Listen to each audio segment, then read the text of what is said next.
Everyone, আমার mini ব্লগে আপনাদের স্বাগত। সকালে ঘুম থেকে উঠেই জানলাটা খুলে দেখলাম ওয়েদারটা খুব সুন্দর। আর আমাদের ফ্ল্যাটের কাছে ওয়েদারটা আরও সুন্দর লাগে, কারণ প্রচুর গাছপালা আছে। এত ভালো লাগে জানলাটা খুললেই। আর সকালবেলায় অফিস যাওয়ার আছে আমাদের দুজনেরই, তাই তাড়াতাড়ি রান্নাটা বসিয়ে দিয়েছি।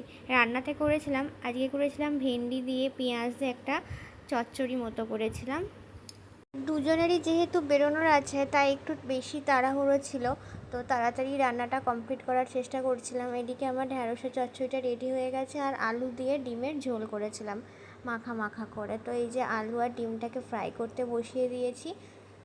আগের দিনে ডাল বানিয়েছিলাম, সেই ডালটাও একটু ছিল, আর এদিকে আমার ডিমের কারিটাও রেডি হয়ে গেছে। তারপরে একসাথে সব দুজনের টিফিন বক্সটাই রেডি করে নিয়েছি। ভাত, ডিমের কারি, দুজনের আলাদা আলাদা ডাল, আর হচ্ছে এই যে ভেন্ডি চচ্চড়ি। তো এইভাবে রেডি করে তারপরে দুজনে মিলে রেডি হয়ে একসাথে বেরিয়ে গিয়েছিলাম। আর বৃষ্টিও পড়ছিল। তো এখানে আমি ভিডিওটা শেষ করলাম। ভালো লাগলে অবশ্যই লাইক, কমেন্ট, শেয়ার করবেন। সবাই ভালো থাকবেন। টাটা।